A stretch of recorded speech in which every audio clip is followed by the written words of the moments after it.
Sport'uzni yuragi, ana sportda konkretniy nima deydi, dangal ish olib boradigan dangal kursi muallifi Yaxyaxo'ja Ulug'xo'jayev. Qurbonlarsiz bo'lmaydi bunaqa tarbiyalash. Hayotlar ta'sir qilayotgan ekan aka oxirgi payt sizni. Mengami? Men xursand bo'laman hech bo'lsa. Bir futbolchi bor Xorazmlik bizdan. Kim? Jamshid ismi. Bilmayman qayerda o'ynaydi. Endi bizning vazifamiz gapirish, ular vazifasi o'ynash. 12 kilometr yuguribdi o'sha o'yinda. Himoyachi, markaziy himoyachi 12 kilometr. O'shanda aka bilan bir 20 daqiqa talashdik. Vaqtinchalik Komon aka bosh murabbiy. Qachongacha? Menimcha tarixdagi eng yaxshi himoyachilardan biri bo'lishi shubhasiz. So'zsiz. Mayli, omadini bersin. Nasaf g'alaba qozonadi bu. Nimagaligini ayting? Cherani hisobiga. G'alati eshitilar ekanda Hazrat Biratishga. Toshkent bu vaqti juda qimmat turadigan shahar va bu yerda inson vaqtini sarflashi mumkin bo'lgan variantda futbol top 7likda ham yo'q. Agar iqtisodimiz ko'tarilib, haqiqatan hamma fuqarolar yaxshi pul topadigan bo'lsa, futbol kerak emas. Buni yopamiz paka. Assalomu alaykum.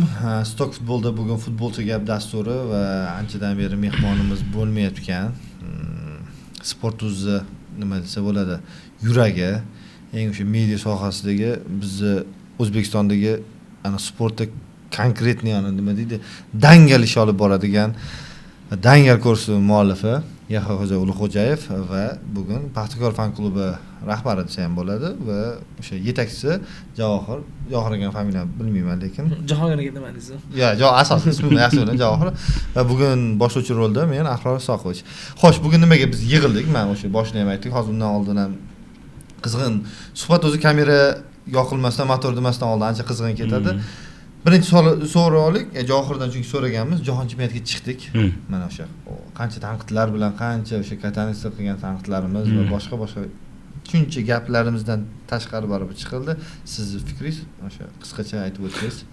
Qisqa lo'nda qiladigan bo'lsak, avvalo bu O'zbekiston xalqi uchun zo'r bayram bo'ldi. O'sha oshib ketgan narxlar, bu yerda juda ko'plab muammolar biroz unutildi. Lekin har qanday euforiya baribir bir kun tugaydi, eng kuchlisi ham. Bu 1 oy bo'lar, 2 oy bo'lar.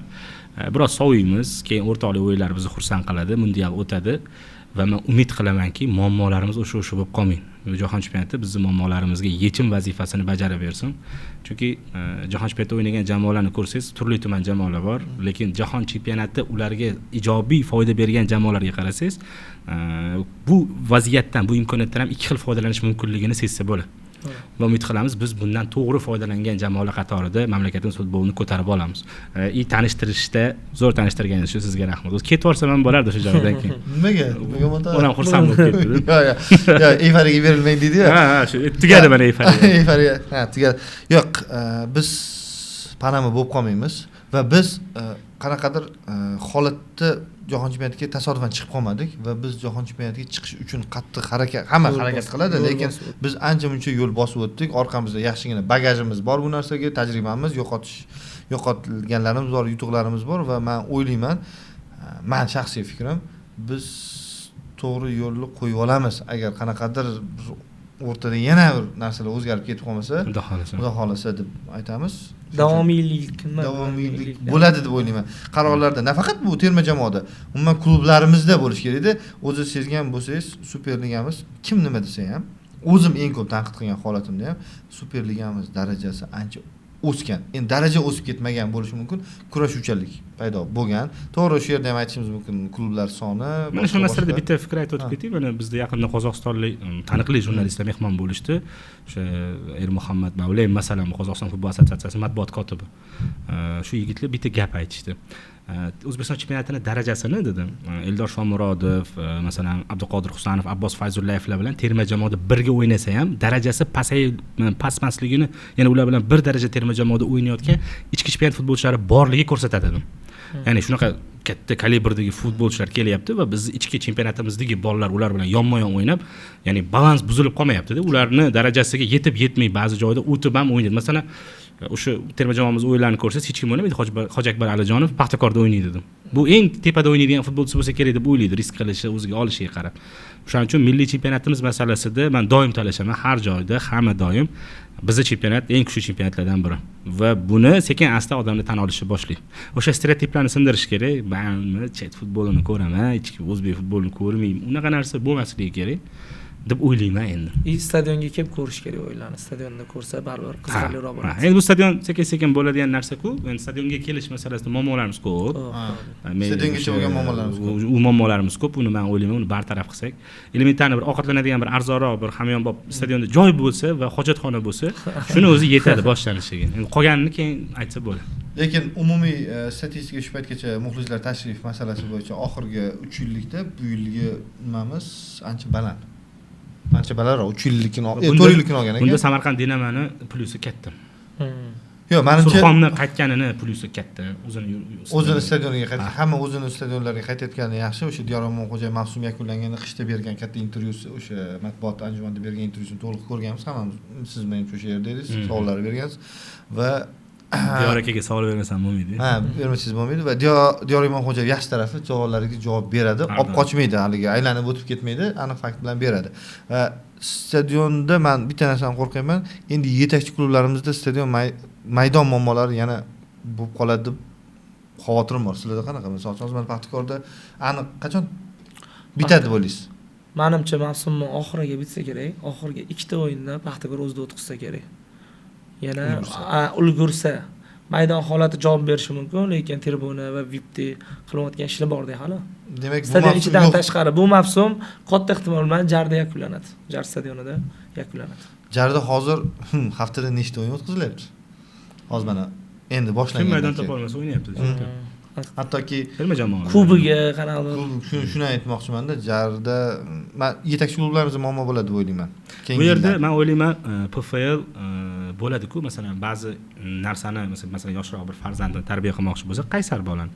To o'sha xatoni qilib, obdon boshi devorga teguncha ba'zi ota-onalar qo'yib beradi, kutib turadi. O'zi anglab yetsin. PFL ham o'zini farzandlari o'rnida ko'radigan klublarini shunaqa tashlab qo'ydi. Maydonga e'tibor qaratmaslik nimalarga olib kelishini. Chunki masalan, boshqa maydonda o'ynash bu xarajat degani, katta pul to'lanadi ijara uchun, bu bir. Ikkinchidan, boshqa maydonda o'ynash bu o'sha lokatsiya masalasida muammolar tug'diradi. U yerda yigʼ, bu yerga olib bar, u yerga olib kel. Shu sababli bekorga o'sha yil boshidagini bekor eslamadingiz, to'g'ri esladingiz. O'shanda PFL bitta banner, ya'ni surat chiqardi. Bitta jamoani 1 oylik xarajati maydon uchun 10-50 ming dollar. Bu maksimum ishlatiladigan pul. Lekin bu, masalan, hozirgi Super Ligaga kelayotgan ayrim qo'shtirnoqchidagi super yulduz legionerlarning 2 oylik oyligi deganda. Ba'zilarning 1 oylik. Ba'zilarning 1 oylik oyligi, ba'zi bir mahalliy futbolchilarimiz balki undan ko'p olishar, endi men bilmayman. Va bu narsa, masalan, PFL ham jahli chiqishi tabiiy-da. Mana chunki PFL biladi, kimga nechta pul to'layotganini, ro'yxat ulardan o'tadi-ku, ular bilib turadi bu narsani. Sen bu futbolchiga shuncha beryapsan, maydonning ahvolini qarab. Bu xuddi qanaqa tushuntirsam ekan, ustiga kiyim olish kerak bo'lgan odam atir sotib oldi degandek gapda. Ustida kiyimi yo'q odam o'ziga atir sotib oldi degandek gap. Men tushunishim bo'yicha. Shunaqa. Ko'rish avval shuning uchun birinchi darajali masalalar turib, albatta ikkinchi darajali masala bilan shug'ullanish va aynan shu narsa sabab bo'lyapti deb o'ylayman. Va men o'ylayman, mana bu holat to'g'ri endi hozir qurbonlarsiz bo'lmaydi bunaqa tarbiyalash jamoalarni. Va men xavotir olaman va xavotirim o'rinsiz bo'lishini xohlardim boshqa jamoalarning maydonlari dabdala bo'lib qolishidan. Chunki bizning tabiatimiz, iqlimimiz yildan yilga cho'llashyapti, yashil maydonni ushlab turish qimmat, suv masalasi o'zi shundoq ham bir klubni zo'rg'a eplayotgan jamoaga nagruzka bo'lib ketmasa degan xavotirim bor. Chunki buni to'g'rilagunizcha keyingi jamoalar maydoniga yetib kelishi mumkin. Nasafki masalan yil boshida 50 kellik deb baholangan. Rahbariyat alishadi. Har ikkida deyarli barcha klublarda. Shunaqa va endi maydon masalasida mutaxassislar ham bizda kamligini ham aytib o'tish kerak. Menimcha o'zi hozir undan oldin ilmiy podkast bo'ldi. Mutaxassis uchun ham to'lash kerak-da. Albatta. Mutaxassis uchun ham to'lash kerak. Bizni baribir o'zimizni mutaxassis yetishtirib chiqarsak, u ancha arzon bo'ladi. Albatta. U bilmayman, bu masalaga xohish bo'lish kerak. Ko'p narsa uchun xohish menimcha. Hozir mana stadionlaridan pul topadigan birorta nima bormi? Klub bormi? Endi juda klubni qamrab olmasa ham, lekin har o'yindan yaxshigina summa topib, bir qaysidir uchini yopayotgan jamoalar bor. Andijon, Navbahor, Surxon masalan qo'shilishi mumkin. Bular qatorida Dinamo bor. Chipta sotuvidan bir aytsa arzigulik summa ishlayotgan jamoalar bor, yo'q emas. Bor, masalan katta o'yinlarda. 15 ming, 10 ming chipta sotish ham agar o'rtacha hisoblasangiz, bu ham pulda. klub uchun masalan bu ham pul. Bir uchini yopish uchun yetadi. Qarang, men stadion faqat chipta masalasini aytmadim-da, stadion atrofidagi o'sha infratuzilmalar. Bizda yo'q unaqa narsa. Yo'q, menimcha Andijonda men ko'rdim, lekin oldida qanaqadir aylanadigan joylar qilib qo'yishgan. O'sha emasda, Andijondagi joyga, bunaqa muxlislik joyga o'sha emas. U ham kichkina narsada men ham ko'rmagan ekanman. Balki endi bormaganmiz, ko'rmaganmiz. Yo'q, men borganman, ko'rganman. Siz komissiya borganmisiz? Ochib berishganmiz. Yo'q, balki. Hamma stadionda bor, hech qachon ochilmaydi deyishdi. Ko'p anaqa. Yo'q, bunyodkordagi ishlayapti lekin. Qaysi bir ishlayapti bunyodkor? Mana faqat magazinlar ishlaydi. Siz terma jamoa o'ynaganda borsiz. Terma jamoa. Terma jamoa. Oldin hech kim bo'lmagan paytlarda boraman. Men terma jamoa o'yiniga. Endi bunyodkor-ku harakat qilyapti hozir arendaga berib, bir 3-chiqarishga. Boshqa iloji ham qolmayapti-da. Shunaqa. O'zi menimcha ko'p narsalar o'sha ilojsizlikdan bo'ladi-da. Va albatta yana bir narsa, klublarda yaxshi, zo'r yosh mutaxassislar kerak, qon almashtirish kerak. Nimaga? Har bir jamoada yangicha fikrlaydigan odamlar kerak. Endi zamon o'zgardi, bu internet davri hozir, bu yog'i marketing davri, kim yaxshi mahsulotini ko'rsata olsa, shu sotadigan davr hozir. Hozir eng masalan restoranlarga qarasangiz ham eng zo'r, eng ko'p odam bor restoran, eng ko'p Instagramda obunachisi bo'ladi. Bu parallel narsa. Reklama bu belgilab beradi savdoni. Lekin ular xususiyda. Aynan gap shunda-da. O'shaning uchun yoshroq o'z ustida ishlaydigan yaxshi mutaxassislar kerak. Yo'q, yaxshi mutaxassislar ko'p, men ishonaman, lekin u borsada rahbariyatga bo'rilar ham ko'pda. Olib kirsa, bu masalani bor-ku. Va ularni deyarli 95% qo'y terisida. Shunaqa. Keyin bu o'zi futbol o'ynaganmi? Yo'q, bizda odam mana bizda men shu narsaga tushunmay shuni aytib ketay. Doim ham aytaman-ku, futbol odami deganda kimni tushunishadi? Shu masala menga juda lekin bu termin ham bo'lishga haqli-da futbol. Shunaqa bizda shu ayrim jamoalarda, umuman o'zbek futbolida shunaqa rahbarlar bo'lgan, o'zini jamoasi kimligini bilmaganda, qaysi biri bizaniki deb. Yo'q, chunki men umumiy rahbarda emas, mana siz gapiryapsiz, misol uchun siz gapirsangiz yoki men lekin menga sal ko'nikishdi, misol uchun sizda ham gapirsangiz o'zi futbolchi, o'zi so'rasa ana futbolni ham tushunmaydi o'zi ham-da, qoyillatib haligi mana infratuzilmani ichida sal bilamiz. Heytlar ta'sir qilayotgan ekan aka oxirgi sizga. Mengami? Men xursand bo'laman heyt bo'lsa. Sizga o'shanda aytdimmi? Ha, heyt bo'lsa men xursand. Yo'q, u masalada ham emas. Futbol odami futbol yaxshi ko'rish kerak birinchi navbatda. Chunki bizni futbolda yaxshi ko'rmasangiz bor-ku, bu qahramonlikda. Bizda hozir futbol nimasida ishlash, sferasida ishlash. O'shaning qahramonlik. Yuqoriga chiqqaningizdan keyin qahramonlik yo'qoladi o'z-o'zidan. Boshqa sizda manfaatlar paydo bo'lishi mumkin. Pastda klublarimizda ishlayotgan xodimlarni ikkitasini bilaman. Keling, Toshkent shahrida emas, viloyatdagi juda kam oylik oladi. To'g'ri. Juda ham kam oylik oladi-da, lekin shu joyda bari futbolchilarimizga men qarsak chalaman. O'zbek mentaliteti yoki boshqa nimasida chet ellarda ishlaymiz anaqada, o'zlarini oldidan nimalardir olib beradi-da. O'zlarini oldidan olib beradi. Juda ko'p xodimlar, siz futbolchilar bilan yaqinroqsiz. Ular ba'zilar aytmaydi ham. Misol uchun o'sha odam aytadi menga, futbolchilarimiz baraka topsin. Masalan, shunaqa futbolchilar bor, shunaqa insonlarni, farzandlarini chetlarda operatsiya qildirib bergan. Shunaqa aytish mumkin. Juda ko'p sir qolib ketadi. Masalan, yaqinda bo'lgan ham voqea aytishimiz kerak shuni.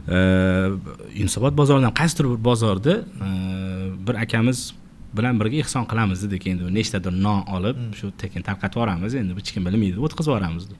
Balki bu joyni qolib, balki qoldirmasmiz edi. Men nima uchun aytib beryapman? Bir ayol ekan, Xorazmlik ayol, oldi nonlarni tarqatdi. Sizlar ham ana futbolchimisizlar? Yo'q. Bir futbolchi bor Xorazmlik bizdan. Kim? Jamshid ismi. Bilmayman qayerda o'ynaydi. Shu ko'p keladi, shu 500 ta, 400 ta non tarqatib ketadi deb aytdi-da. O'sha yerdan eshitdim men. Bizning yigitlar ehson masalasida, mana masalan siz o'zingiz ham Jalol aka bilan. Jalol aka shunaqa qiladi, javob qayerdasan? Shu joydan pul ol deydi. Nimaga ishlatding, kimga ishlatding demaydi. Endi videolarni tashib beramiz imkonida.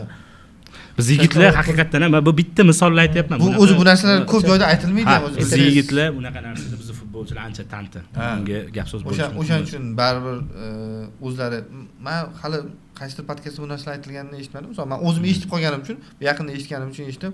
Ana shu premya olgan vaqtida ham Boqa nimasi klubi premya olgan vaqtida ham futbolchilar kelib, ya'ni yig'igan, berib ketgan. Buni men bironta joyda hali futbolchilar bu narsa haqida ovoz olganini eshitmaganman-da. Demak, juda ko'p bo'ladi bunaqa voqealar. Bizning futbolchilarcha o'zi xulqi ham go'zal yigitlar. Bunaqa tanqidga o'zi yuz ko'rmas bo'lib ketish kerak edi jurnalistlar bilan. Indamaydi hali ham bizning yigitlar. Hozir oxirgi payt lekin xafa bo'lishga o'rganib olishyapti borgan sari. arazlab qolishyapti. Ya, o'zi arazlayotgan futbolchilarimiz ham o'zimizni tanti yigitlar o'zi biladi. Ular xafa emasmiz. Ha, endi biz vazifamiz gapirish, ular vazifasi o'ynash. Ular ichida aytib qo'yadi, o'zim bilaman deydi. Xuddi shunaqa. Demak, bugungi yana mavzuyimiz Superligamiz qaytyapti. Mana nihoyat jonajon Superligamiz qaytyapti.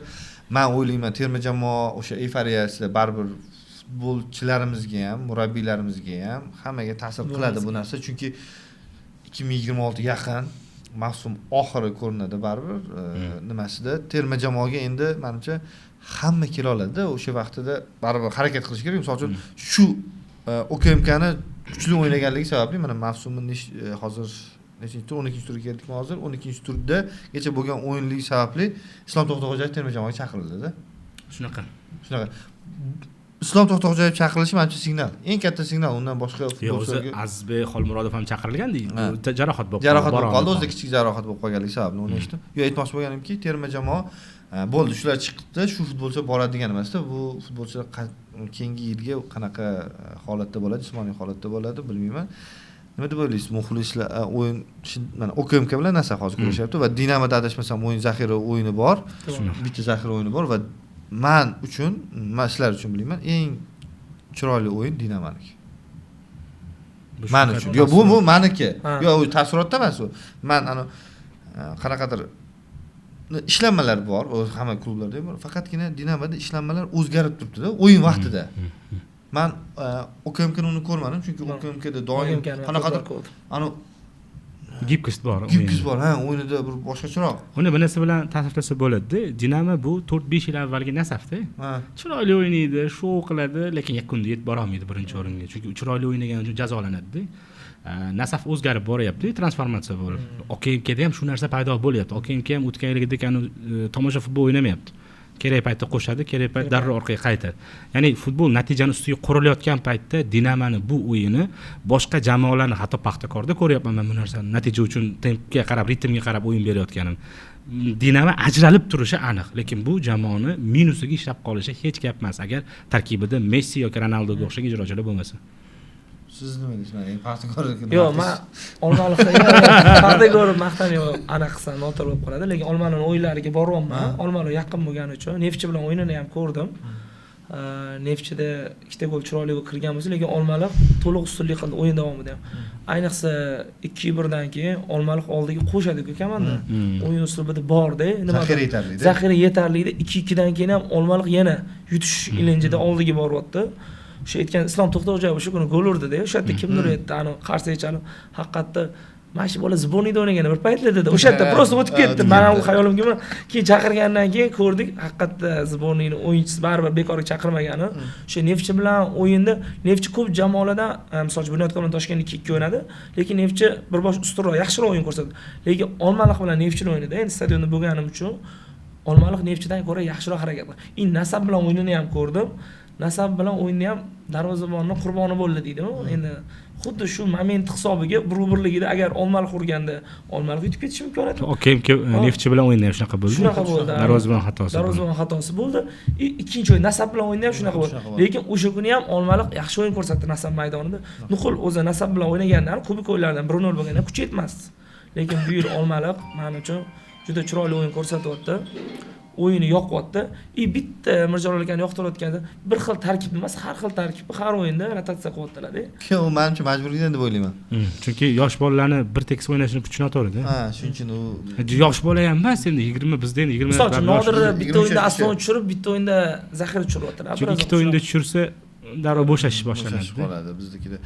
Hozir adashmasam eng ko'p golni Paxtakor urgan-a?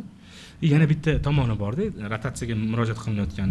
Yaqinda o'sha Islom To'xtaxo'jayev masalasida o'sha Neftchi bilan o'yinda mana bu yerda o'lchaydigan apparati bo'ladi-ku o'yindan keyin. O'sha 12 kilometr yuguribdi o'sha o'yinda. Himoyachi, markaziy himoyachi 12 kilometr. Endi siz tasavvur qiling, OKMKning boshqa o'sha hujumga o'tadigan fazalarda necha kilometr yugurgan bo'ladi. Qanot. Ha, bular. Bu markaziy himoyachining o'zini harakati umuman diametri emas, o'zi bosib o'tgan yo'l 12 kilometr. Ba'zi o'ylarda qanchalik himoyachilar shuncha bosib o'tadi. Biz 5 kilometr yuguradimi deydi ko'pchilik. Men nima demoqchiman, OKMKni o'yini intensivlashgani sari bitta tarkib ikkita ketma-ket o'yinni tempda o'tkaza olmaydi. Bu ham majburiy, ham to'g'ri qilingan qaror. Men mavsum boshida Bahodir aka Mirzayev bilan suhbatlashganimizda endi nimadandir gap ketganda shu yana himoyachimi bir mavzuda gap ketdi. Olmaysizlarmi yaxshi yana himoyachi bir kuchaytiradigan deganda o'sha payt mana daftarga ruchkada chizib unaqa unaqa maydon chizilgan. Har bitta zonaga ikkitadan futbolchi ruchkada yozib chiqilgan. Shuni rasmini tashlagandilar. O'sha payt Muqimjonovning kelishi, buni bu yoqqa o'tishi, Aziza markaziy hujumga o'tishi, har bir zonaga ikkitadan variantlar borligini va jamoa mavsum boshida o'zi bilgan nima qilmoqchiligini va endi bu narsa o'tishi boshlagani sari OKMK yana ochilib qo'shib boraveradi. Faqat hozir OKMK ga yetishmayotgan bitta narsa bor. Maydonda futbolchilarning biroz o'ziga ishonch. Baribir sezilib qoladi. Vettikdek o'yin, masalan, Nasaf, men o'ylayman Nasaf xarakter bilan yutib qo'ydi OKMK.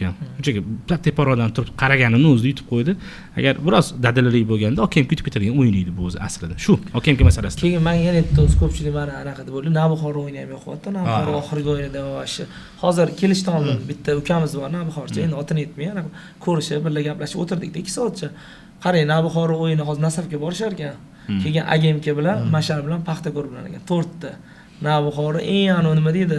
Sizni gapingiz bor-ku, anaqadan o'tadigan payti keldi-ku. Bolta chopqi. Bolta chopqiga keldi Navbahor hozir. Agar bolta chopqidan prosta ana tablisani ham qarab, o'sha birga o'tirdik. 12 ochko olsa, Navbahor katta ehtimol bilan 2-o'rinni tugar ekan. Endi juda qiyin bo'ladi. Birinchi davrani 2-o'rinni tugatar ekan. Har qanaqasiga hisoblab chiqdik. Agar 12 ochko olsa 4 ta o'yindan. Lekin bu juda oson bo'lmaydi. 12 ta ochko olish. Mana masalan Dinamoni emas, masalan men o'z Navbahorni haqiqatdan aytmoqchi edim. Bu jamoaning o'yinida Dinamoniga nisbatan tavakkal kamroq.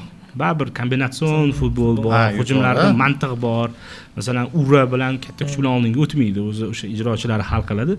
Navbahorda u narsa bor, lekin Navbahorga biroz shiddat kamligi qilayotgandi. Endi bu narsa vaqti bilan keladi. Futbolchilar o'zaro o'sha ximiya bo'lsa, Navbahor masalan aytsa bo'ladi, haqiqatda qo'shilaman fikringizga. Juda ham chiroyli futbol o'ynayapti. Menimcha Navbahor o'sha ochko yo'qotgan o'yinlarda omad yetishmadi deb hisoblayman men, chunki o'sha kerakli klass yetishmadi yoki. Yo'q, klassda emas, chunki hujumlar bo'ldi. O'sha men aniq ko'rganman. Neftchi bilan o'yinda, Neftchi bilan o'yinda ham o'sha kirmagan vaziyatlari, ba'zida alamli chiziq ustidan qaytgan gollar bordi. Shu masala va unga qo'yilgan o'sha oxirgi penaltilar masalasi endi bizda doim bor-ku. Hakamlar masalasi ayniqsa oxirgi kim Bunyodkor bilan kim o'ynadi-ya? Mehmonda Sho'rtam Bunyodkormi? O'sha Sho'rtam Bunyodkorda penalti, offside ikkita penalti mayli. Shu masalada sizlar gapirdinglar, boshqa joyda men chiqqan. Keyin bizga keyin Usfahemdagi bir akamiz qaysidir Bunyodkorda bir matbuot anjumanidami ko'rishib qoldik. Yo'q, yomg'ir yoqqan kuni qaysi kun edi? Superkubok Andijon bilan parallel. O'sha kuni chiqqan yozganmiz. O'shanda aka bilan bir 20 daqiqa talashdik. Yo, ular ham o'z tomonidan haq bo'lib turdiki, men taklif qildim, "Hovlilar efirga chiqinglar, agar isbotlab bersanglar efirda, men ham fakt bilan kelaman. Sizlar ham chiqinglar." Yozdim men ularga. Aka o'sha rahbarlariga yozdim, javob berishmadi. Aka bilan gaplashsak bo'ldi, men so'rab ko'raman, lekin kelishmadi. Men shu yerda qoldi, lekin ular ham o'zini haqiqati bilan edi o'sha epizodda. Shuni ham aytib o'tish kerak. Yani video tahlilda e'tibor qilishdi-yu. Endi men ularni-chi tushunaman-da, aka, hakamlarni. Toki yaxshi kачестводagi, ya'ni yaxshi sifatdagi translyatsiya bo'lmas ekan, ular oq qorani oq deb ko'rsatishga bilib bilmasdan majbur bo'lishi mumkin. Hatto qoidada yozilganda, agar kadrda epizodda offside ko'rinmagan bo'lsa, penalti ko'rinmagan bo'lsa, qo'lga to'p tegan ko'rinmagan bo'lsa, demak u yerda u narsa yo'q degan. Nega jazolashadi unda hakamlarni ba'zilarini? Shu narsa bor-da. Mana tomon ko'tarilib ketsa, qarorlar mantiqiyligi, o'sha davomiyligi bor, mantiqan bo'lish kerak-da. Agar haqiqatan yo'q bo'ladigan bo'lsa, nega hakam jazolandi? Kimdir aybdor bo'lish kerak. Bu O'zbekistondagi biz jamiyatimizdagi eng asosiy illat u, muammoni negiziga yetib borib uni bartaraf etish o'rniga bitta aybdor topiladi, shu ayb qo'yiladi bo'yniga, bo'ldi, hamma unutadi, hamma yengil tortadi, bo'ldi, jazosini olibdi deydi. O'shaning uchun ham muammo takrorlanaveradi, uni negiziga borilmagani uchun. Bu nafaqat futbolda, hamma jamiyatimiz, hamma joyda bor bu narsa. Qarang, hozir adashmasam shu tur o'zida ikkita markaziy o'yin bor-a? Paxtakor Bunyodkor bor, Nasaf Navbahor bor. Bu to'g'ridan to'g'ri chempionlikka chempionlik dedim. Turnir jadvaliga ta'sir qiladigan narsa. Chunki OKMK ko'p ehtimol bilan men yutadi deb o'ylayman. Raqibini kim? Sho'rtan, chunki Sho'rtan bilasiz. Sho'rtanda edi men. Sho'rtanda hozir o'sha muxlislar xafa bo'lsa ham, ko'rmasa ham kerak muxlislari bu podkastni. Ko'rishadi. Ko'rishadi deysizmi? Rahmat qilamiz. Yo'q, mayli, ko'rsa ko'rishmasa. nimani so'ramoqchi edim, esimdan chiqib qoldi. Paxtakorni so'ramoqchi edim, o'tib ketib qoldi. Paxtakorni so'rab olay. Paxtakor fan klubi yomon demaydilar, baribir yomon demaydilar-ku, baribir. Yo'q, Paxtakor hozir yaxshi-ku.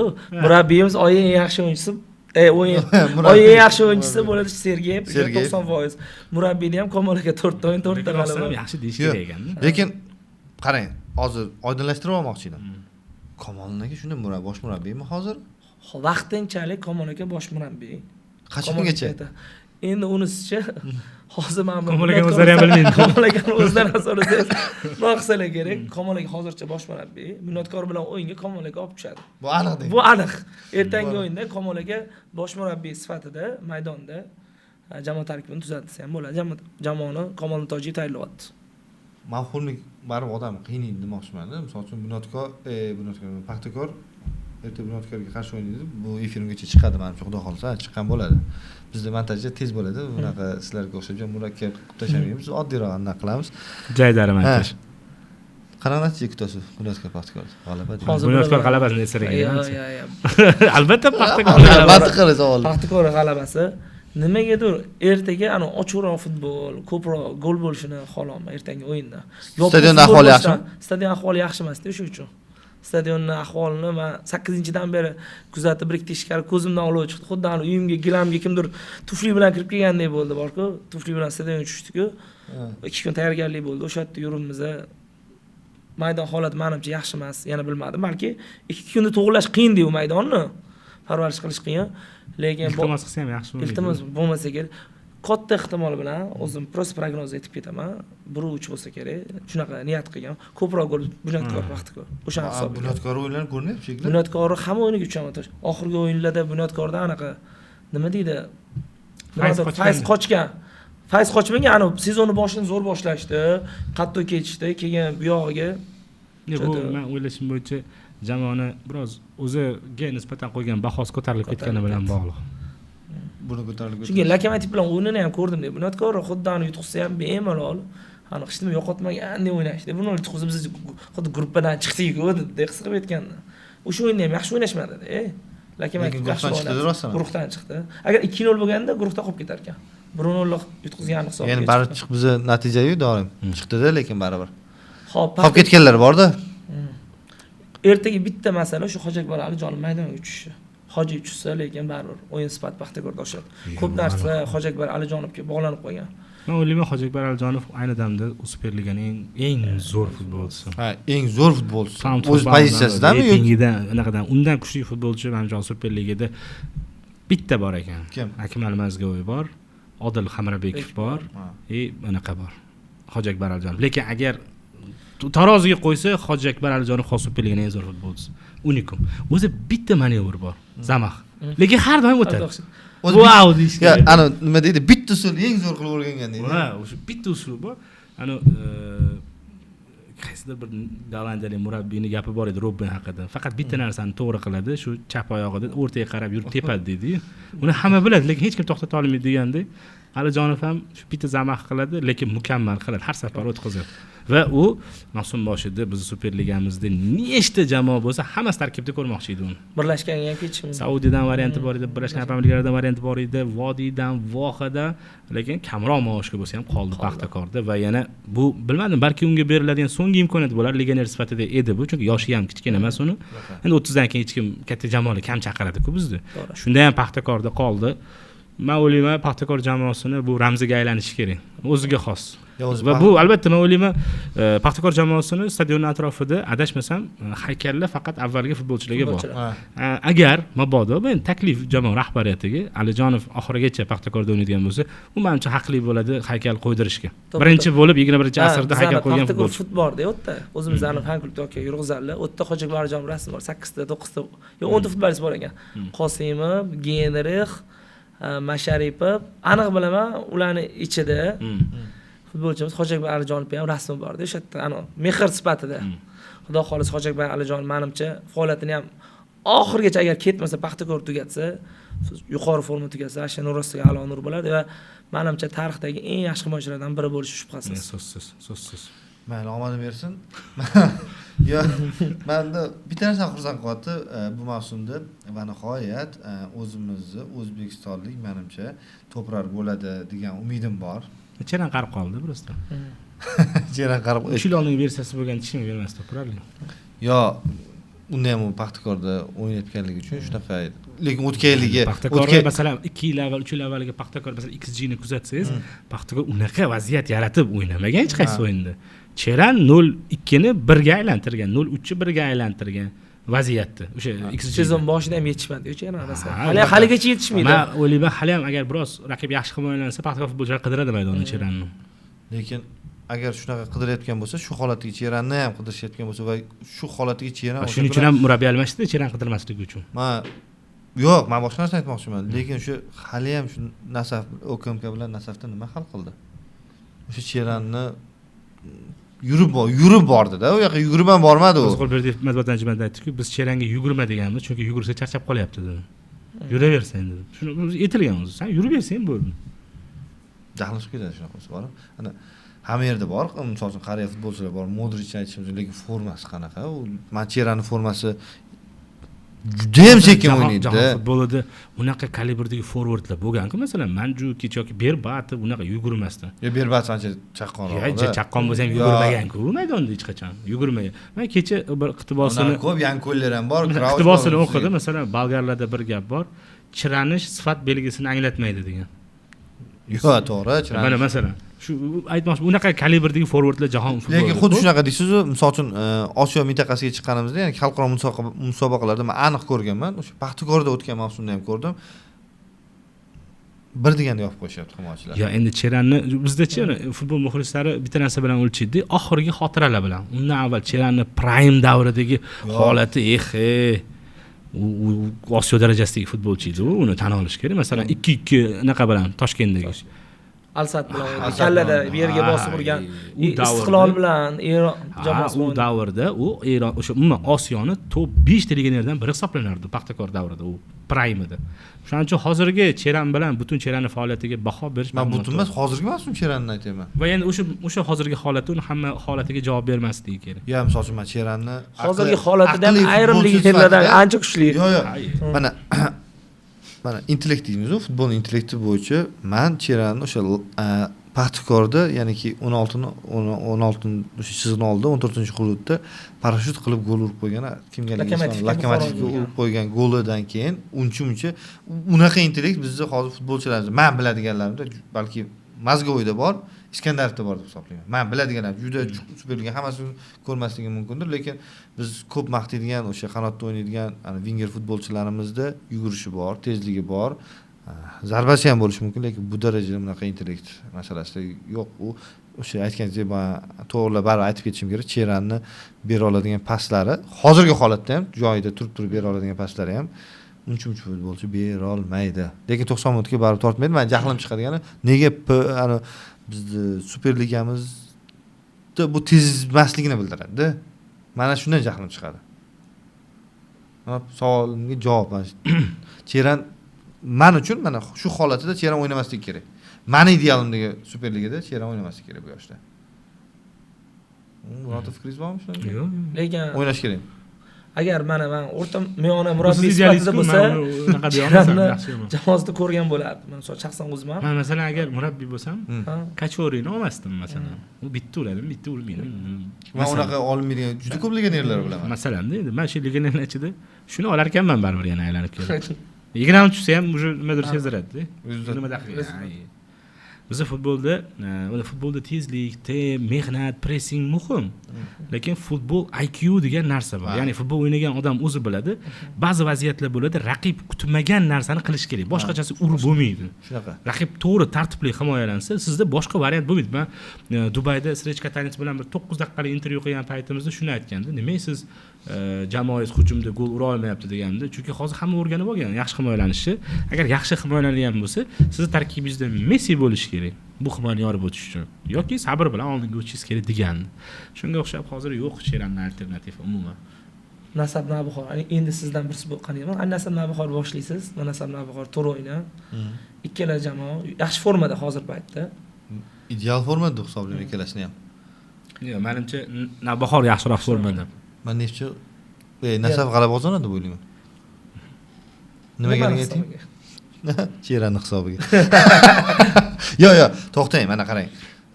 Navbahordan ko'ra Nasaf hozir baribir g'alaba chempion, birinchidan chempion va o'ziga ishonchi juda baland. Nasaf Navbahorda ham xuddi shunaqa deb hisoblaymiz, lekin Nasaf ba'zi vaziyatlarda o'sha o'yinlarda nimaga birinchi o'ringa ketyapti baribir? Yo'q imkoniyatlardan foydalanib qolyapti-da. Mana shu futbolda muhimda, chempionlik uchun oldin Nasafda shu muammo edi. Bilasizmi? Paxtakor yo'q joyda, 0.5 imkoniyatdan bitta yaratardi. Navbahorda ikkalasini ham o'yinni oxirgi 3 ta o'yinni ko'rgan odam sifatida aytaman, Navbahor juda ko'p imkoniyatlar ko'kka sovuradi. Siz mana yaxshiroq barib ko'rasiz, o'zingizga siz ham ko'rasiz. Nasaf imkoniyat bo'lyapti va kerak vaqtida Navbahor kuchaytira olmayapti, Nasaf kuchaytira olyapti. Lekin ikki tomoni ham bor-da. Hozir kichik tanaffus bo'ldi-yu. Men o'ylashimcha tanaffusda eng zo'r foydalangan Navbahor bo'ldi. O'rtoqlik o'yinlari yig'ildi.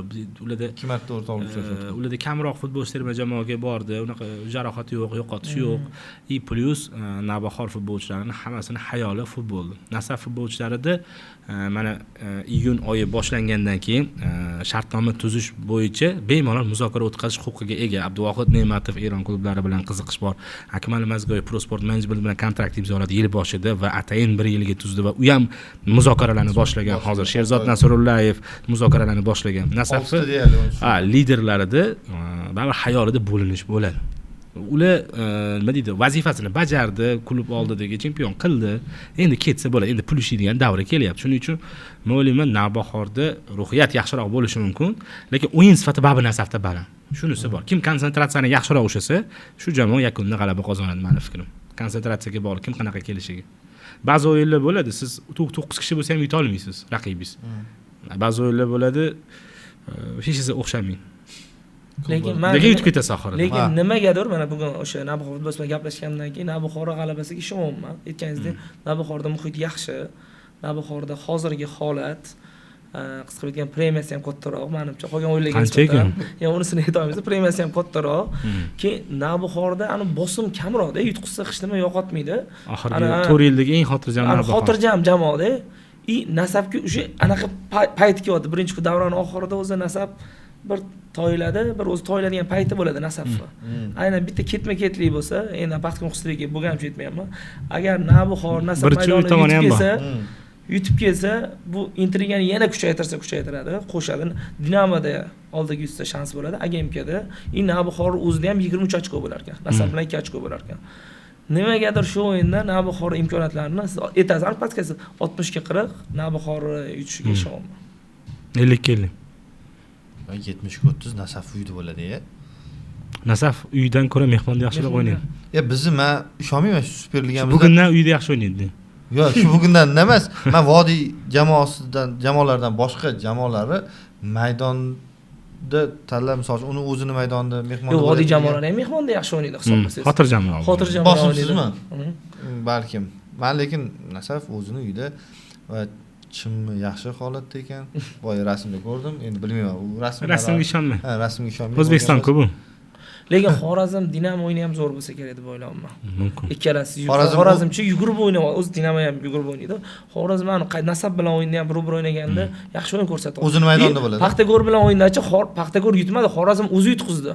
Xorazm 1-1ligida yolg'on bo'lmasa ikkita moment foydalanib, bittasini Bobojonov aniq ura olmadi. Bitta joyda Hazrat tepaga tepdi. Hazrat otini bilaman endi, bir ochki bo'lgandek bilaman. Tepaga tepdi-da. Familiyasini bilgan futbolchi.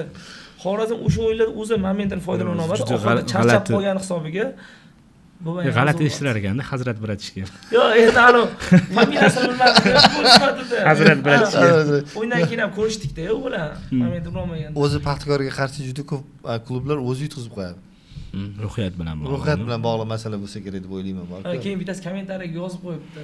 98-minutda Bubayga o'yinni sotib olgan, Paxtakor oxirgi minutda pul berib olgan. Pul kechroq ketdi-da. Bir ishdan keyin ulg'irishmadi. Shuni. Yo'q, mana shu narsani matbuot klublar matbuot anaqasi bor, Telegramda qarab ulanib oldim-da. Hech ulanmaganman shu paytgacha. Adashmasam faqat Paxtakornikida borman, bo'ldi. Hammasiga ulanib oldim va menga yoqyapti.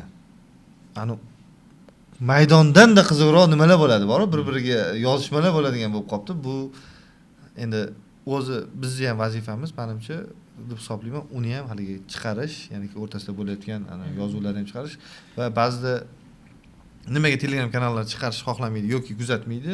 Kuzatsa ham endi klublar-ku baribir O'zbekistonning klublari, misol uchun agar boshqa klublar, Angliyaning klublari bo'lsa, bemalol chiqaraveramiz. Bu klub muxlislarda Qashqadaryolik bo'ladigan bo'lsa, misol uchun nimani yurg'izyapgan, Telegram kanalini yurg'izayotgan Qashqadaryolik bo'lsa, mana kanaldan odam ketib qoladi degan narsa bo'lib qoladi-da. Yo'q, uni chiqarish kerak, bir-biriga javoblarni chiqarsa, endi o'zicha agar ichkaridan o'zbek futbolini kuzatgan odam bo'lsa, unga Yevropa futbol keyin qiziq bo'lmay qoladi. Ha, ichkaridan intrigalar, janjallar. Men esimdan chiqmaydi, Paxtakor matbuot xizmatida juda ham talantli bolalar ishlaydi. Haqiqatan Behzod akalar bular metr jurnalist sifatida kuchli anaqalar. Qaysidir bir o'yinda hakam Paxtakor zarariga endi Paxtakor tomonidan qaralganda-da, ketma-ket noto'g'ri qaror chiqaravergandan keyin hakamni ism familiyasini kichkina harf bilan yozishgan edi. Kichkina nima? O'tda trolling kuchli Paxtakor. Masalan, Andijonda bor, masalan, Andijon Neftchi o'ynaganda bor. Masalan, endi uni kuzatish kerak-da. Men yana aytaman, ichki chempionat men sizlarni ishontirib aytaman, chet futbolni ko'rganda ancha qiziq. Faqat unga ishonish kerak-da bu narsaga. Mana bitta narsani. Bu degani Real Barsa o'yinini ko'rmaylarmi? Yo'q. Menda kichik bir monologchi bor-da, monologchimi, boshqami? Turk futboli bilsangiz, Yevropada juda bir jahonda katta o'rin egallamagan holatda ham, lekin Turkiyani o'zida, nafaqat bitta Turkiyani misol keltirmaylik, misol uchun hattoki Gruziyada ham, Xorvatiyaniki ham misol uchun past nima hisoblanadi, lekin o'zini o'sha ichki chempionatida dahshatli darajada nima chiqadi-da? Intriga borda va shunaqa darajada yoritishadi. Ana o'zi yo'q intrigani ham olib kelishadi. Chunki nimaga? Misol uchun Paxtakor bunyodkori biz ertaga bir-biriga bu ham bir usulda PR-da, ana qayrab turib yoki bir narsa qilsak borib, odamlar keladi. Chunki yonida baribir o'yinga kelmasa kerak. Yo'q. Hozir Johir aka bilan solishib ketsak ham menimcha 20 odam bo'lsa kerak. Darrov emas-da, u etap jarayonida bu Andijon bilan Navbahor bir-biriga keldi. To'g'ri, bizda shu natijaga ko'p narsa bog'liqda. Natijaga ko'p narsa bog'liq bo'ladi-da, lekin mana Andijon endi bunaqa narsa-da, Toshkent haqida gap ketganda, Toshkentda muxlis yig'ish bilan vodiyda bu boshqa narsalar. Yo'q, yig'iladi. Toshkentda ham yig'sa bo'ladi shu masala bo'yicha. Men shunga ishonaman. Like Cupdan keyin. Yo'q, Like Cupga aloqasi yo'q menimcha. Yo'q, nimaga yig'ilmaydi? U yoqdagilar nima qo'l yo'q deyapti. Yo'q, Toshkent bu vaqti juda qimmat turadigan shahar va bu yerda inson vaqtini sarflashi mumkin bo'lgan variantda futbol top 7likda ham yo'q. Ya'ni va bundan tashqari unutmaslik kerakki, Toshkent poytaxt bo'lgani uchun bu yerda Qashqadaryodan ham, Xorazm, butun respublikamizdan insonlar bor va Toshkent faqat bir o'sha toshkentliklarning o'zidan iborat emas. Masalan, 5 million, 6 million odam yashasa ham, buni 5 dan 1 qismigina o'sha mahalliy aholiga to'g'ri kelishi mumkin. Bugun kunda aytsam, ichida viloyatliklar bor aytganingiz. Ha, bu normal qabul qilish kerak. Shunaqa. Masalan, u misol uchun boshqa mamlakatlarda aytishingiz mumkin, boshqa mamlakatlarda ham poytaxt shaharlar. Qarang, bu urbanizatsiya degan narsa bor. Siz o'qituvchisiz-ku, siz menga o'rgatishingiz kerak o'zi. Urbanizatsiyadan kelib chiqadigan bo'lsak, bizda megapolis darajasiga kelgan o'zi hali kelmagan ham bittagina shaharimiz bor, Toshkent. U hali kelmadik, darajasiga to'g'ri keladigan nimalar yo'q. Endi qolgan shaharlarimizda hali bu daraja bo'lmagandan keyin u yoqda baribir ko'ngil ochar, yagona bir maza qiladigan narsa futbol bo'ladi-da. Men masalan Namangandan ayta olaman. Namangan bu bir sutkada 18 soatlab ishlaydigan mehnatkash xalq deganida. Tinmay nonini yopadi, ertalab turib, keyin bozoriga chiqadi, savdosini qiladi, keyin kechki payt kelib xamir tayyorlaydi. Shunaqa. Shu tomonlari bor. Men terma jamoa o'yinlariga tushadi-ku Toshkentda. To'g'ri, u boshqa masala deb hisoblaymiz, lekin futbolga tushadi-ku va o'sha terma jamoamiz ta'sirida va bitta narsa aytay, terma jamoa o'ynaganda ham 70% stadionni viloyatdan keladigan, qo'shni respublikadan keladiganlar to'ldiradi. Toshkentning o'zini aholisini 70 dan ko'proq. 70% dan ko'pi u Toshkentga boshqa shaharlardan, boshqa viloyatlardan, boshqa mamlakatlardan keladi.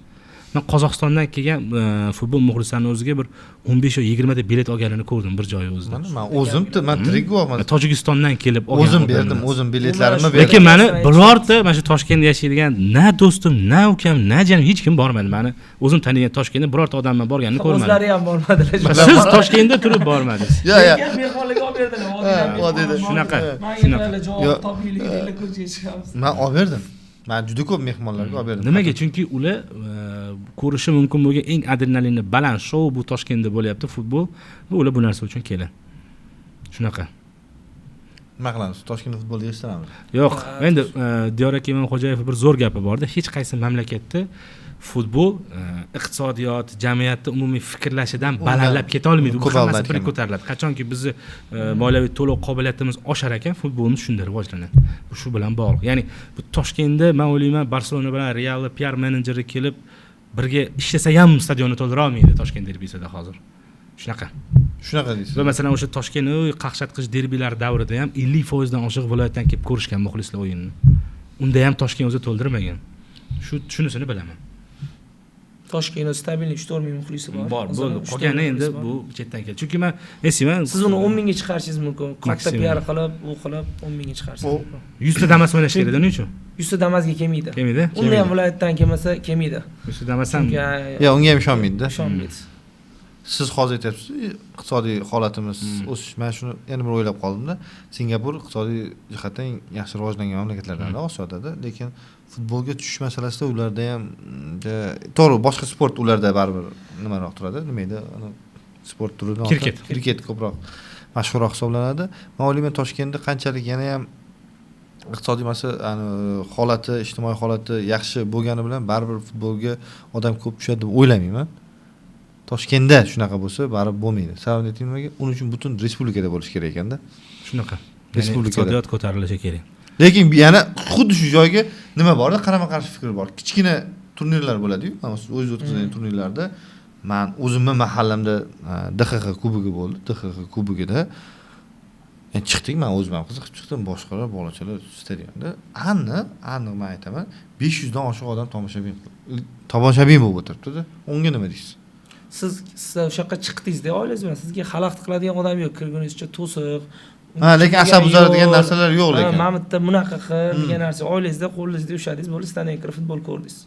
Biz oddiy paxtkul muxlislar o'rtasida qilganimizda Jararudin mayli, mana ona bo'ladi. Masalan, Yahyo Xo'jaga ham keldi. Yahyo Xo'jaga 200 dan oshiq odam bor edi. Kichik o'tirishga joy yo'q. Amalab joy qilib qo'yganmiz. Kazolar kelishdi, bir joyda o'tirib qaytib ketdim men. Sovuq, yana juda sovuq. Yo'q, sovuqda, men uni videolarini ko'rdim aytgancha. Xo'p, bucha komfort kerak ko'proq. 500 ta odam bunaqa musobaqalar uchun normal. Hozir gapingizni bo'ldim. Jar stadioniga kelasizda, faraz qiling, bu yoq tarafda hojatxona bor faqat. Ha, shu masala bor. Men oddiy misol, men Eronga borib keldim-ku. Eronning qariyalar ligasi bor. 5 ga 5 o'ynashadi. 3000, 5000 odam keladi. Toshkentda ham shunaqa masala bor-da, aytmoqchiman, endi bu keladi. Ya. O'yinni bo'layotgan vaqtiga qarang. O'yinni kuniga qarang. Ko'p bitta nyuanslar. Futbol bu umuman boshqa narsa. Bu endi ilm darajasiga chiqib bo'ldi. Buni havaskor musobaqalar doim qiziq bo'lgan. 500 ta odam bu daraja emas. Angliyaning 7-ligasiga 10 ming odam keladi. Turkiyaning 3-divizioniga 5 ming odam keladi. Qozog'istonda futzal o'yiniga 16 ming odam tushadi, liga o'yinlariga 10 ming odam tushadi. Shuning uchun 500 ta bu aytiladigan narsa emas. Endi solishtiringki, bizning aholi sonimiz 37 million. Toshkent shahrida 6 milliondan oshiq odam istiqomat qiladi. Bu katta natija degani, uncha millionlik shaharlar o'zi yer yuzida ham ko'p emas. Uni ichida bo'bam O'rta Osiyodagi eng katta aholi yashaydigan joyda 500 ta odam bu to'g'ri aytgan kulgilik. Yo'q, mahallaning futbolini aytdim men. Baribir ham 500 ta odam kam. Men shu ko'p tuyulgan, juda ko'p bo'lib ketdi. Yo'q. Eronda kechki payt bo'ladi, havaskorlar jamoalar, havaskor ham mastur balki bo'lib o'ynashadi. Ana u bu boshqa. Qariyalar chiqishadi, 50+, 60+ o'ynashadi, chiqib. Aytmoqchi bo'lganim, ommaviy futbolga borib taqaladi. Endi hozir bu superliga qolib ketdi chekkada. Ha, u ana ko'pda 1, 2, 3, 4, 5, 10 qilib punktlarni sanab 17 ga tushib ketib qoldi. Yo'q. Men jahlim qoladi, ayting. Superliga o'yinlariga qaytaylik. Tomoshabin tashrifi bizni bu tugamaydigan mavzu. Yo'q, baribir qachon eng ko'p menga berilganki bo'lsa kerak. Yo'q, to'xtangda, men futbolga tushadigan odam bir kunda 8 soat ishlagan bo'lishi kerak. Uni asabi tamom bo'lgan bo'lishi kerak emas, shomga borib. Uyga pampers ko'tarib, uni puli, xarajati, Yandexini puli, benzini, ularni o'ylamasligi kerak. Qachonki jamiyatda iqtisodiyot ko'tarilar ekan, futbol ko'ngliga sig'ishi kerak avvalo. U ko'ngliga sig'maydi toki moliyaviy holati ko'tarmaguncha. Futbol o'zi xotirjam borib ko'riladigan, dam oladigan joy. Odam qachon dam oladi, qachonki moliyaviy xotirjamlikka erishganda. To unga qadar bizda erkaklar, masalan, hech kim dam olmaydi. Shunaqa. Nimaga masalan kechki payt ko'rsangiz ko'chada Yandex qilgan bolalar ko'p ikkinchi ish sifatida. Ular futbol ko'rgisi, uyda yotgisi keladi hammaniki keladi. Lekin shu hozirgi holatimiz, iqtisodiy holatimiz shuni talab qiladi. 18 soat, 16 soat ishlash. Shunaqa. Masalan, men ham hozir ikkita ishdan kelyapman, 3-ishga. Lekin yana bitta masala bor-da. Masalan, siz ham ikkita ishdan kelyapsiz hozir. Demak, 4-5 ishdan keldim. Men uydan uxlab keldim lekin. O'shaning uchun terma jamoa o'yiniga bormagansiz. Charchagan. Yo'q, terma jamoa o'yiniga charchaganim uchun emas. Uni puliga, mana chiptasining narxining puliga borib dam olib keldim. Qayerda dam oldingiz? Tog'da dam olib keldik. Qo'ysangizchi, yo'l kiraga ham yetmaydi-ku pul. 300 ming bilan tog' yo'l kiraga ham pul. 10 kishi chiqishgan. Yo'q, 4 kishi chiqdik. 4 kishi chiqdik, yetarli bo'ldi. Kasalxonadan qaytgansizlar, yo'q? Yo'q, Oqtoshda. Sal tepara, yaxshi. Yo'q, ko'rsataman, hali anaqasida. Aytmoqchi bo'lgan bu o'ta uni puli masalasida ham emas edi. Shunchaki u yerga kiradigan to'polon, ana ko'rishingiz mumkin, rasmlari bor. U yoqqa mana 2 soat oldin bor qo'yishdi. Ya'niki to'g'ri aytganingizdek. Yana siz fikringizga qarshi narsa borda. Men o'zimga komfort xohlayman-da, tushunyapsizmi? Komfort xohlayman. Va sizda alternativ variant bor. Alternativ variant bor. Sizlarda bunaqa alternativ variant yo'q. 2 soatda qochib ketib qoladi endi. Yo'q, tushunmadingiz. Men O'zbekiston o'yiniga misol futbol ko'rmoqchiman, ko'rish xohlayman, lekin bormadim. Nimaga sababli? Mana bunaqa masalalar bo'lgan uchun 2 soat oldin bor, issiqda tur, yana boshqa erkinlik bo'lmagani uchun bormadim. Va men Bunyodkor, Paxtakor o'yinlariga, Toshkentda bo'ladigan o'yinlarga juda ko'p holatda men bilishadi. Men tushib boraman, sekin o'g'limni olib boraman. Nimaga? Chunki bemorlar odam kamligiga xafaman. Lekin anada qulaylik bor-da, u narsasi. To'ldirib turibsiz o'zingiz bor. O'zim borib to'ldirib turaman, o'yinni ko'rasiz, xursand bo'lasiz. Lekin siz aytganingizdek, bizni iqtisodiy holatimiz o'sgani bilan futbolimizda muxlis ko'payib qolmaydi. Ishoning ko'payadi. Bu birga ko'tariladigan narsalar. Jahon. Agar iqtisodimiz ko'tarilib, haqiqatan nima deydi, O'zbekistonning nimasi hamma fuqarolari yaxshi pul topadigan bo'lsa, futbol kerak emas. Unda yopamiz yo'q, o'zi aytmoqchi futbol tamom deydi, kinoda. Masala shunaqada. Birinchi navbatda baribir o'sha jamiyatdagi men ilm tarafdan rivojlanish. Kitoblarni olib kelayman. Aytmadim, boshqa ilmlarni. Olib keling. Superliga. Potensial jihatdan Neftchi, chunki juda ham keng zaxira o'rindig'iga ega va juda sabri baquvvat hokimi bor. Sabri juda mustahkam hokimi bor. Bu ham hozirgi o'zbek futbolida bir yutuq. Xo'p, ikkinchisi o'ta ayyor yildan yilga tobora tomiriga tushib olayotgan Nasaf. Nasaf yillar davomida hammadan ozgina oldi. Navbahordan ozgina joyida to'polon qilishni o'rgandi, bosim qilishni, Paxtakordan kerak paytda oldinga o'tishni o'rgandi. Hammadan kerakli narsalarni olib, o'zini original Nasafini yasadi va endi uni alternativi bo'lmayapti. Chunki endi uni o'rganib, unga qarshi antidot o'ylab topish kerak bo'ladi. Shuning uchun Nasaf so'zsiz va shu yaxshi bir ikkita jamoani qo'shayman, OKMK bilan Paxtakorni. Paxtakorda chunki hozir yaxshi shamol esib turibdi va men umid qilaman, o'tgan safargidek yana bir Komil akani qaytarib ketkizib o'rniga, ya'ni Pedro Moreira paydo bo'lib qolmaydi degandan hech qanaqa gap yo'q. Biz ham umiddamiz.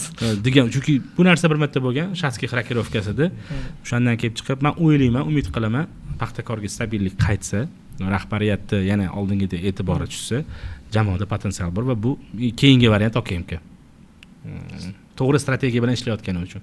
Jalolxon kanaliga bitta rasm qo'ydi. U19, U21 chempionat. Ayollar jamoasimi, futzalmi eslamadim. Hammasida birinchi o'rinda OKMK. Bu butun sistema ishlayotganini anglatadi. Shu tomoni uchun mana shu 4 ta jamoani aytaman. Haqiqatan chempionlik uchun da'vogar. Lekin agar tartiblab tushib keladigan bo'lsa, bu Nasaf, bu Neftchi, bu OKMK, Paxtakor bittada 3-o'rinda. Imkoniyat darajasida. Sizdachi? Paxtakor olib tashlang. Paxtakor yo'q, o'zin adolatdan bo'ladi, baribir birga qo'yadilar-ku. Undan Paxtakorga da'volik qiladigan. Mana shunaqa. 2 dan boshlaymiz unda. Katta ehtimol bilan Nasafda imkoniyat yuqoriroq aytganlaridek. Nasaf o'sha narsa aytmoqchi edim, mana urush qilish, qattiqroq nimadir qilish, hakamlarga ham bosim qilish, o'yinda futbolchilar ana Akmal Mozgo'ylarni shu striylik qattiqroq qizil berdirib olish, vaqt cho'zish, keyin ana muhimi ochko ushab qolishni o'rgandi. Oxirida Nasaf ko'p o'tkazib yuborardi-da. Bunichi u jamoadan bu jamoadan olib jamoa o'zini original anaqasini yig'ishdi. Nasaf jamoasini qo'shgan bilan ikkinchisiga Olmaliq. Agar ikkinchi quruvda menimcha Varatar olsa kerak, Olmaliq olish kerak deb o'ylayman. Menimcha Varatar kerak ularga. Uchinchisiga Navbahorni qo'sha qolaman. Nimagadir Neftchini ham qo'shardim, nimagadir Neftchiga ishona olmayman. Sobiq Paxtakorchi ko'p deydi. Balkim ungadir, balki nimagadir. Yo'q, Neftchida trenerning hisobiga bo'lsa kerak. Trenerning hisobigami, 80 agentka bilan qilgan o'yin yoqmadi menga. Neftchini o'yinini ko'rdim. Yerda Neftchi o'ynamadi-ku. Bu yerda OKMK Abror Ismoilov 2-2 bo'ldi. 2-2 bo'ldi dosu. Neftchi 2-2 dan keyin oldiga bormadi-da. Ana Abror charchab o'ynayotgan odam komanda oldiga borish kerak-da. Tapadazda ham qaytib kallada orqada adbor qilib yuribdi. O'shani hisob. Lekin agar Nabuxor aytdim, "Voy 4 ta o'yin hozir bo'ldi." Agar Nasaf yutib kelsa, Nabuxor chempionlik uchun kurashadi. Ajoyib. Ma'lum boshqa ekan. Siz versiz. Birinchi o'rinda Olmaliq, ikkinchisi Paxtakor, uchta Neftchi yo Nasaf bo'ladi hisoblanadi. Futbolni endi ko'rayotishni boshlaganini anglatadi bu ro'yxat. Yil oxirida gaplashamiz mana shu masala bo'yicha. Dinamani ham qo'shilib. Yo'q, Dinamani men uni qo'sha olmayman, chunki 10-o'rinda yakunlab qolsa ham hayron qolmayman. Mavsum oxirida, chunki resurs masalasi baribir klublar bilan chempionlikka harakat qilayotgan klublar bilan o'ynashi bor, shuning uchun hali unda yana kubok ham bor-da. Nasafda adashmasam nima ham bor? Elit liga ham bor bu mavsumda. Shunaqa. Demak, taxminlarimizni bildirdik. Futbolda sizlardagi ko'rmayman. Ko'rmagan odam opaslik bo'ladi. O'shanga to'g'ri chiqadi. Shuning uchun ko'rib analiz qiladi. Lekin agar oxirida to'g'ri chiqib OKMK chempion bo'lsa, hech kimni ko'zini ochirmaysiz. U aniq-ku. Sportizga bora olaman. Mirjalol Qosimov. Yo'q, aniq chaqiraman. Ularga ham chaqiraman. Jalol aka kelishlari kerak agar birinchi guruhdan tugamasdan turib aytgan menimcha kam sonli jurnalistlardan biri. Nimagadir men shu hammadan so'radim. Unda alohida gaplashganimizda ham juda ko'p klublardan Olmaliq birinchi o'rin deyishmadi. Birortasi aytmadi bor. Hali yoshda jamoa, yana 1 yil kerak. Men Mirjalolga ishondim. O'zi strategiya bo'yicha Olmaliq o'sha Kommetar kombinat rahbari, klub rahbari jamoaga 2 yillik strategiya qo'ygan, o'tgan yil bu yil va kelasi yilda prям chempionlik qo'yiladi oldiga. Nima kerak chempionlik uchun? Mana bu futbolchi beriladi pul. Bu ana bo'ladi, ya'ni startga chiqishdan oldin orqaga 1-2 qadam tashab yuguriladi-yu. Bu shu ikkinchi tashalgan qadam orqaga. Hali asosiy zabega oldinda uni. Endi Yahyo Xo'ja ham kelgan savollar berib olaylik. Kubokda finalida kim imkoniyatdan yuqori baholaydi? Kubok ham o'sha chiqdi. Jamoalarni ko'rdingiz, bir-biriga tushganlar. O'sha 1.8 dan boshlanadimi? O'sha bitta o'yin bo'ldi. Bitta o'yin bo'ladi. Dinamo yutdi adashmasam mana. Dinamo Lochini 5-0 ga yutdi. Lochin. Kubok Andijonda bo'ladi bu safar. Endi Andijonning o'zi yo'q. Guruhda qolib ketdi. Men o'ylayman, Neftchida juda yaxshi imkoniyat bor kubok yutishga bu yil. Neftchida, chunki o'yin manierasi mos keladi. Ya'ni mos tushadi. Bundan tashqari Paxtakorga e'tirof etgan bo'lardim, chunki Paxtakorda o'sha bitta o'yinga tushda kuchlilik bor. Paxtakor doim kuchli bo'lgan bitta o'yinga. Oxirgi yillarda 1000 passivlik kuzatilsa ham, 1000 disbalans bo'lsa ham, bitta o'yin o'ynab berish kerak bo'lsa, Paxtakordan zo'ri yo'q O'zbekistonda. Bu fakt. Bu Neftchi bilan o'yin isbotladi. Chochib tashadi Neftchini bor. Agar xohlasa trener kerak emasligini ham bor. Shunaqa Paxtakor jamoa, bu DNK bilan bog'liq. Endi lekin Paxtakor yo'qotyapti DNKni so'nggi yillarda. Mayli, bu yana boshqa mavzu. Bu iqtisodiyotdan ham katta mavzu. Paxtakorni va Neftchini favorit deb bilaman, balki shu ikki jamoa finalni ko'rarmiz. O'yin manierasi jihatdan. Qolgan Nasaf chiqib ketdi. O'sha ayyor jamoa Nasaf chiqib ketib qoldi. O'shani bolta chopqini yaxshi ko'radigan Andijon chiqib ketib qoldi. Va bu yerda qolgan jamoalarda ham imkoniyat bor. Meni taxminim shu ikki jamoani finalda kutyapman. O'yin manierasidan kelib chiqib va bu mavsumni go'zal yakuni bo'lib beradi. O'ta go'zal, klassika to'qnashuv. Haqiqiy. Bo'lib ham Andijonda. Menimcha super o'yin bo'ladi.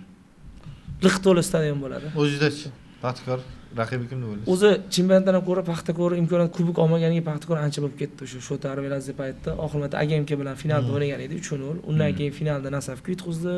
Keyin chiqolmadi. O'tgan yil Dinamoda 3-2 ga yutqizib keldi.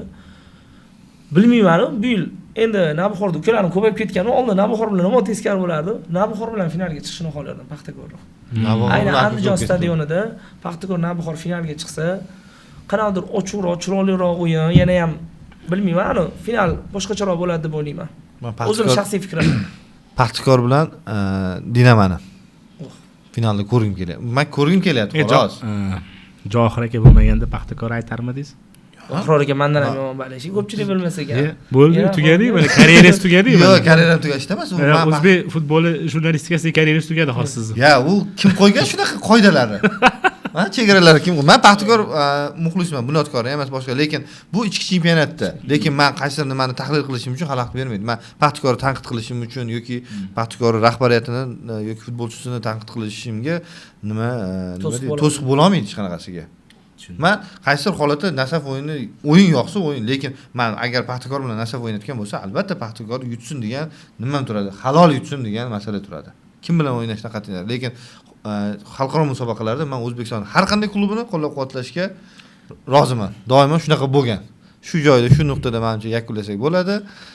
Men jurnalist emasman, shuning uchun bemalol ayta olaman. Mana shu mazza. Sog' bo'linglar, salomat bo'linglar. Sizlarga ham rahmat. Bitta oxirgi savoli bilan berib tugataylik. Rahbarlarga hamma doim oson bo'lganda o'zi.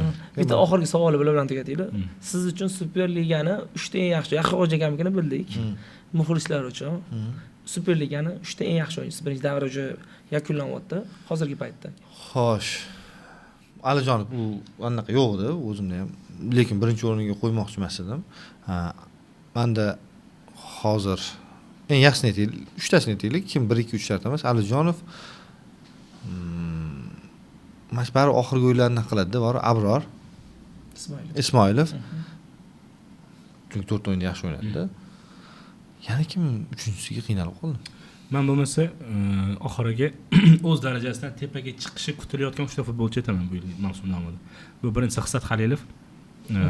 Bu o'sadigan bola, bu o'sadigan bola, bu o'sishi kerak.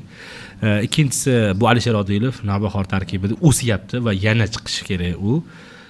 Uchinchisiga Shahzod Azmiddinov aytaman, adashmasam Andijon borib qo'shildi Andijonga va men bilmadim. Mana Paxtakor muxlislari sizlar uchun bomba ma'lumot. Adashmasam Andijonda davom ettiradi mavsumning qolgan qismini. Azmiddinovda terma jamoaga tortadigan kачество bor, himoyachi sifatida, xarakter bor, birinchi navbatda qaytmaydigan. Maydonda o'zi unaqa ko'chada ham qaytmaydi. Ha, o'zi shunaqa bo'lishi kerak. O'zi futbolchi sog' bo'lmasligi kerak o'zi. Maydonda o'yin bo'lishi kerak. Shahzod Azmiddinov agar o'yin amaliyoti berilsa, Shatskix bilan menimcha yaxshi chiqishadi. O'sadi bu bola. Andijonga rosa mos tushadi. Uni o'yin uslubi, o'sha tashishadigan. Bu Baniyani o'rnini egallab beradi. Ikkinchi qavatda ham tashisha oladi. Kalla bilan o'ynaydigan futbolchi. Men mana shu 3 ta futbolchini aytaman, yil oxirida yangi darajaga chiqadi deb taxmin qilayotganlarim. 3-o'yinchi topdim, Islom To'xtaxo'jayev aytganchilar. Yo, siz darajalar o'sishi mumkinligini aytdingiz-da. Men hozir bu men qiyinrog'ini aytdim. Qiyinrog'ini aytdingiz-da. Biz endi osonrog'ini aytamiz. Xurshid G'iyosov shaxsan hamma ko'p turgan narsani aytish oson. Osonrog'ini ayta qolaylik. Ruslanbek Jiyanov. Endi Paxtakordan aytsam, sal noto'g'ri bo'lib qolsa kerak. Nimaga Alijonov aytish kerak? Ya, Alijonov. Sobiq Paxtakorchilardan ayting. Sobiq Paxtakorchilardan aytish kerak.